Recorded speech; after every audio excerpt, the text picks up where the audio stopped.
네, 안녕하세요. 저는 열매국어의 보성고 국어를 담당하고 있는 사승훈입니다. 네, 지난 7월 4일이죠. 어제죠. 이제 보성고 기말고사가 다 마무리되었고 이제는 여름방학만 남겨둔 시점인데요. 아무래도 이번에 보성고 1학년 학생들 같은 경우에는 새로운 교과서뿐만 아니라 새로운 모든 교재로 인해서 좀 많은 학생들이 좀 어려움을 겪었을 거라 생각합니다.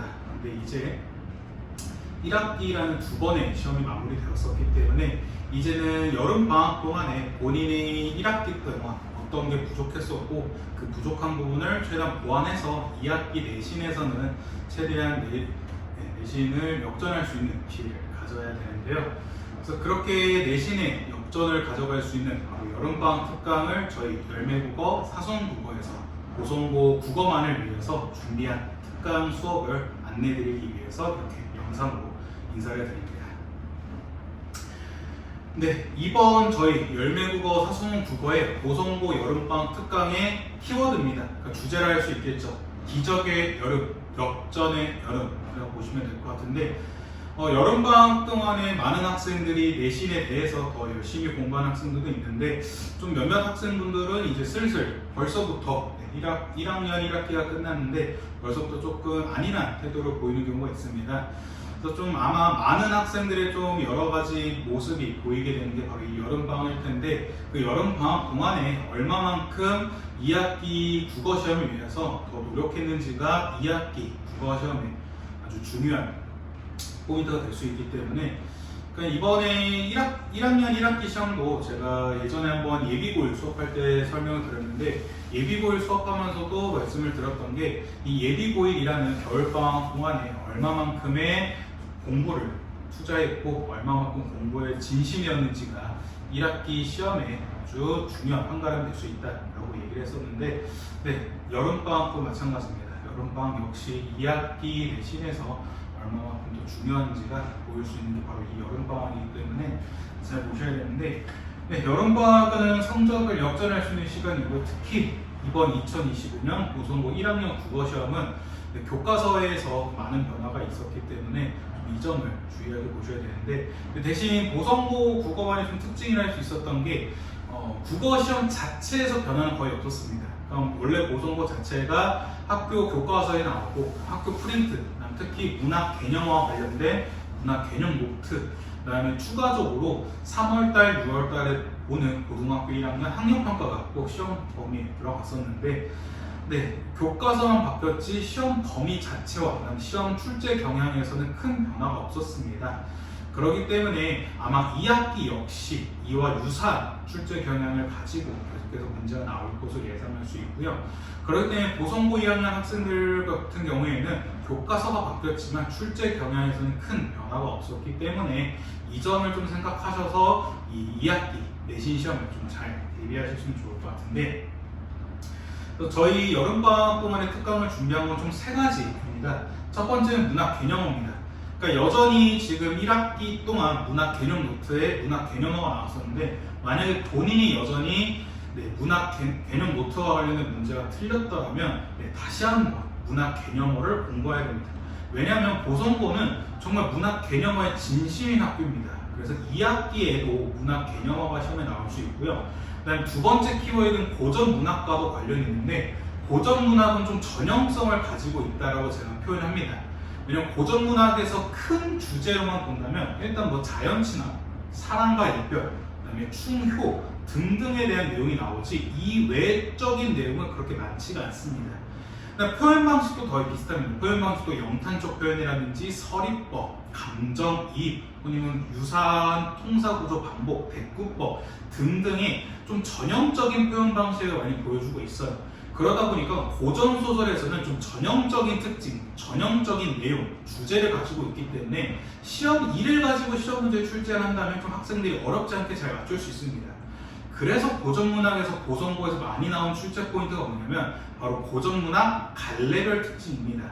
그러니까 향가별 향가의 특징, 고려가의 특징, 시조의 특징, 가사의 특징 이런 갈래별 특징과 관련된 문제가 시험 문제에 출제될 수 있는데 이 갈래별 특징은 또 문학 개념 노트, 문학 개념어랑 관련된 시험 포인트이기 때문에 그래서 이 문학 개념어랑 고전 문학이 좀 유사한 결을 가지고 있는 시험 포인트고 수업 방향이다 생각하시면 될 것 같습니다. 그래서 보성고 국어는 언제나 문학 개념어를 중요시 생각하고요. 진심입니다. 정말 진심으로 다해서 1학기 중간고사 때 나왔던 문학 개념 노트가 똑같이 1학기 기말고사 나왔기 때문에 2학기 역시 이거 유사할 거라고 보고요. 고전 문학은 갈래별 특징과 그 다음에 보성고에서 단골로 출제되는 여러 고전 문학 작품들이 있습니다. 그래서 여러 문학 작품들을 같이 보면서 고전 문학은 어떻게 접근해야 되고 또 고전 문학은 어떻게 문제를 풀어야 되는지 등등에 대해서 이 한 달이라는 여름방학 특강 시간 동안에 이를 꼼꼼하게 대비할 예정이고요. 그 다음에 또 마지막 모의고사입니다. 근데 이번에도 아마 보시면 아시겠지만 화법과 전문과 독서가 시험범에 들어갔었는데 문제 난이도는 그렇게 어렵지 않았습니다. 왜냐하면 독서, 화법, 작문, 본문에서 변형은 없었습니다. 문제에서도 그렇게 큰 변화가 없었고요. 선지 구성에서도 큰 변화가 없었기 때문에 정말 이 화법과 작문, 독서, 본문 파트를 공부했냐 안 했냐만 판가름할 수 있었던 게 이번 기말고사 문제였었고 중간고사 역시 마찬가지였습니다. 그래서 중위권 학생들, 그러니까 2등급과 3등급 학생들이라면 일단 이 화법과 작문과 독서는 무조건 다 맞추고 가야 된다라고 생각하셔야 되고요. 그래서 만약에 본인이 3등급에서 2등급에서 1등급으로 가고 싶은 학생들은 일단 이 화법과 작문, 독서 파트를 다 맞춰야 되기 때문에 여름방학 동안에 간단하게 모의고사 수업을 하면서 어떻게 화법과 작문과 어떻게 독서에 좀 접근해야 되는지 이와 같이 수업을 할 예정이고요. 여름방학 특강이라고 해서 다른 학교와 다 같이 수업하지 않습니다. 오로지 보성고 국어만을 위해서 보성고 국어에만 맞춘 여름방학 특강을 진행합니다. 그래서 보성고 국어에서만 나올 수 있는 다양한 문학 작품과 보성고 국어에서만 나오는 문학 개념어 수업을 꼼꼼하게 진행할 예정이고요. 전체적인 열매국어의 사송국어 커리큘럼에 대해서 말씀드리면 소수 집중입니다. 대형 강의가 아닙니다.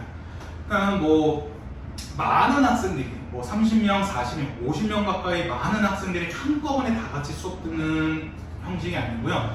소수 10명에서 12명, 그러니까 저희가 이제 정원을 10명에서 12명 잡고 있는데 그렇게 소수 인원 집중으로 수업을 진행합니다. 왜냐하면 보성고 국어 같은 경우에는 학생들이 문제를 직접 풀어보면서 이해하는 것도 중요하지만 본인이 어디에서 문제를 틀렸고 본인이 그 틀린 문제에서 어느 개념이 부족한지를 빠르게 파악해야 됩니다.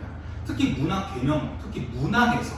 왜냐하면 문학은 고전 문학이 나올 텐데 고전 문학만 나오는 게 아니라 외부 지문이 같이 나오거든요. 이번 1학기 기말고사 보시면 아시겠지만 나무의 꿈, 외려설, 대반의 여름 모두 다 외부 지문이 같이 나왔습니다. 그 외부 지문을 어떻게 접근해야 되는지를 아셔야 되기 때문에 그래서 이 보성고 국어만에 맞춰서 어떻게 문제에 접근해보고 보성고 국어에서 어떤 외부 지문이 많이 나왔는지 보성고 국어에서 기출에서 어떤 또 고전 문학 작품이 많이 나왔는지를 파악하셔야 되기 때문에 보성고 국어만을 위해서 소수 인원 집중으로 수업을 진행하고요.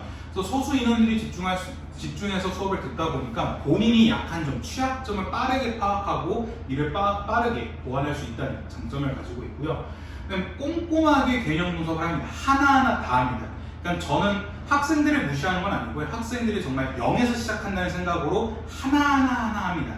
왜냐하면 1학기, 2학기 중간고사 혹은 2학기 기말고사 내신 대비에 들어가서 그때 부랴부랴 개념을 꼼꼼하게 분석하자면 시간이 너무 오래 걸립니다.